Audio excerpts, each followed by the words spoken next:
Hi friends, అందరు ఎలా ఉన్నారు? ఈరోజు మనం కమ్మనైన అమృతంలా ఉండే చట్నీని తయారు చేసుకుందాం. వంకాయలతో కర్రీ చేసుకుంటాం, గుత్తి వంకాయ చేసుకుంటాం, కానీ మనం చట్నీ కూడా చేసుకోవచ్చు.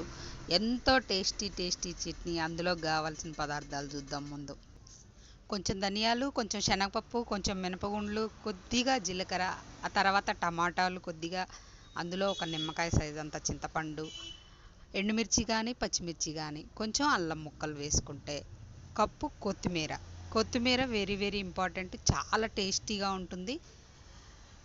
అవన్నీ కూడా ముందుగా పప్పులన్నీ వేపుకొని పక్కన పెట్టుకున్న తర్వాత మనం టమాటాలు వేసి అందులో చింతపండు కూడా వేసి మగ్గించుకున్న తర్వాత అది పక్కన పెట్టుకొని తర్వాత వంకాయ ముక్కలు వేసి కొంచెం ఉప్పు వేసి కొద్దిగా మగ్గిన తర్వాత కొత్తిమీర కూడా వేసి బాగా మగ్గనిచ్చిన తర్వాత అన్నీ కూడా మిక్సీ లేదా రోట్లో వేసి రుబ్బుకుంటే, తర్వాత తాలింపు వేసుకొని అందులో మొత్తం మిక్స్ చేసి పెట్టుకుంటే ఆహా